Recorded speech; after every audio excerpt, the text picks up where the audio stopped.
You've never seen Emperor's New Groove? Are you joking? Eric, have you ever seen Emperor's New Groove? Yeah, I hope so. Trey, have you ever seen Emperor's New Groove? Thank you. Colin? Yeah, I have. Isn't that where the Emperor turns into the llama? Yes, it's a llama animation. That's a classic. It's a classic.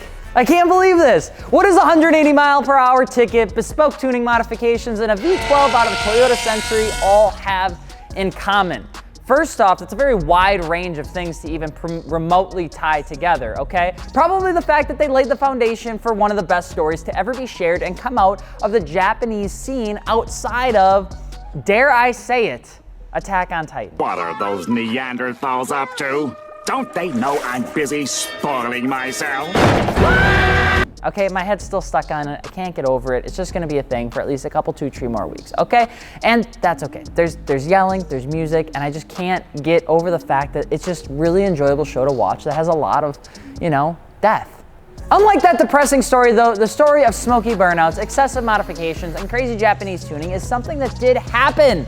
And it's going to continue happening and was one of the major canons of the Japanese automotive history that all of us should know. People like you and people like me need to understand what happened because it's a really cool story. Not like everything, but more so like the SparkNotes version. If you don't use SparkNotes in college, go type in sparknotes.com. You'll thank me later. I'm Alex at FI on Instagram, and today we're gonna be taking a look back on the history, one might even say history of and or truth about Top Secret and Smokey Nagata.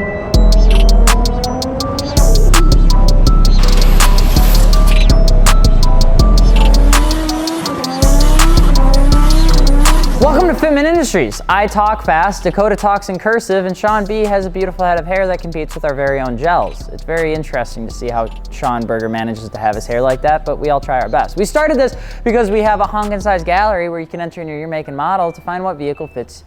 Wait a minute. What wheels fit your car when it comes to wheels, tires, and suspension? Maybe something special, like performance parts or something by the end of the year too. So if you're looking for that sort of stuff, be sure to hit us up over at fitmentindustries.com, where we literally have everything your little heart could possibly imagine, plus financing, if that's something that you're interested in as well. The history of Top Secret is actually pretty top secret, no joke. It started by Kazuhiko Nagata, and I am really bad at this, okay? Kazuhiko Nagata. Nailed it, all right? Nagata was a boy that grew up in the Hokkaido province of Japan on his parents' farm, where there was no stew, there was no rap, okay? There was only whatever boring noises you'd find living on a barn in the Hokkaido province would actually give you. Moo.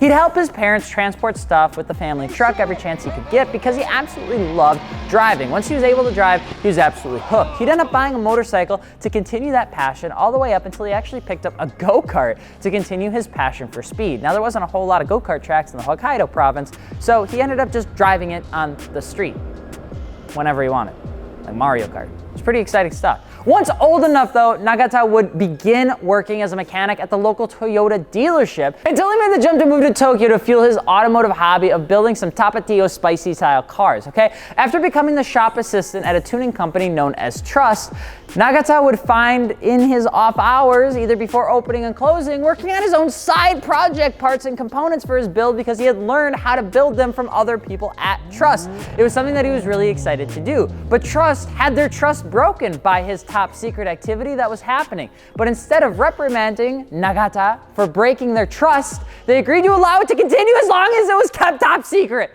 and without hindrance of Trust's business model, thereby repairing the trust and establishing Nagata's future business name of Top Secret. You wanna know how hard it was to put that thing together? Did you follow that? That's where the name comes from. That's where he got the name for his business. And Trust actually allowed them to start that. But people like Isami Amaima and Misamitsu Hayakawa were influences to Nagata, okay? He didn't want to steal from them. He didn't want to steal from their businesses. He wanted to be like them. He found them as icons, and that's what he wanted to do. The Top Secret story essentially now begins. Nagata would start his first build with a Toyota Supra with the 7M GTE engine that he ended up getting into the 12s with his own modifications.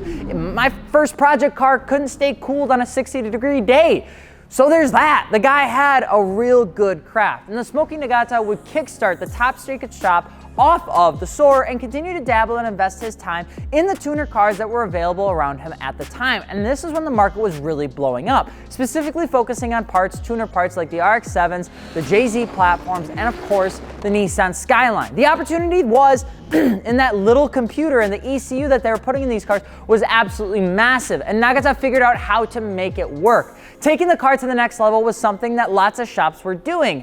But Top Secret did things just a little bit differently. They built them to handle consistent, ridiculously high speeds and dynamic driving. It wasn't just a drag car, it was essentially a midnight race car.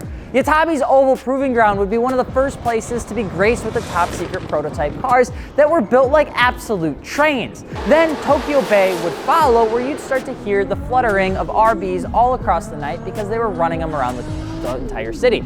The name would become locally just known, and Nagata would build high horsepower cars with extremely comprehensive suspension, tire, and chassis components, integrating body kits and spoilers to truly keep the car planted on the ground. Is a very function-heavy focus, and as Top Secret perfected various builds and truly became the trophy car for the shop, they would end up painting it in gold, as seen as some of their most famous builds, and that's essentially to recognize the car as a key achievement to both Nagata and Top Secret, and only a few of their cars have ever been painted in that gold scheme.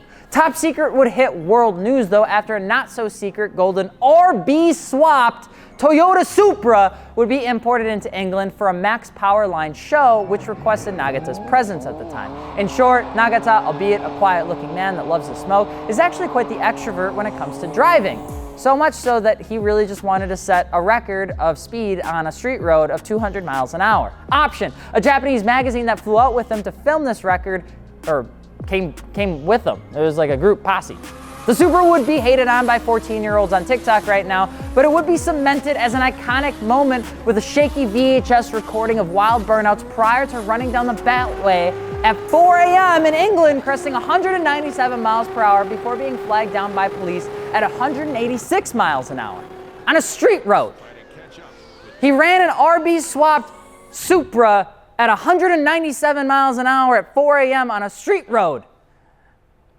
Like, what? He may or may not have spent the night in prison, and even though he was doing nearly 200 miles an hour in this car that would probably make most people cry, he ended up getting out of it with a $255 ticket and a 28-day suspension on his license in the country. Like, what the hell was that? I got a $600 ticket for window tint and going 7 above when I was 17 years old, and Zwiefelhofer's a terrible cop. The video recording of him committing the act couldn't actually be used due to region lock, which likely saved him and got him this tiny ticket. But after that, the news hit international automotive networks and blew up the name of Top Secret and ultimately Smokey Nagata.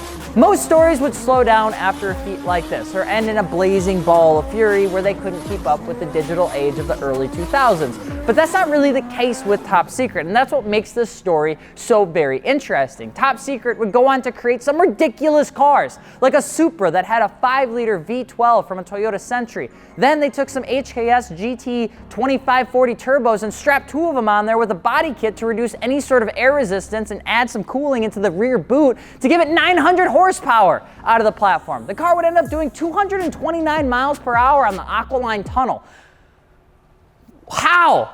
They've R35 swapped an R32. They've taken R33s and thrown them to the sky with power, performance, and style. And that's what makes Top Secret such an interesting tuning shop. Take a look at their cars, and you'll see that while the style has been kind of aggressive at times, they're likely one of the few shops that have maintained a style, a quality, and a relevance to the scene that makes people want to know about their cars and actually really want to own them. A lot of Top Secret builds are really freaking good looking, and they offer parts for the R35. They build, they promote, and boy, do they smoke, okay? Their name carries a legacy that has sparked rumors of the Midnight Racers, business drama with HKS, and more than it could probably actually be a movie that most people would actually enjoy. And what Smokey Nagata and his shop have done for the scene is, again, lay the pillar of a crazy performance story and just a history that led the introduction of new brands entering the scene in the early 2000s.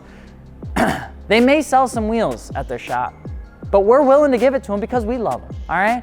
But what do you think about the Top Secret high performance engineering service and if you actually knew this story at all. And if you're looking for aftermarket wheels, tires, or suspension, be sure to hit us up over at fitmentindustries.com. Let us know in the comment section below if you want us to talk about another story, because these stories are fun. I'm Alex from Fitment Industries, and we will see you later. Peace.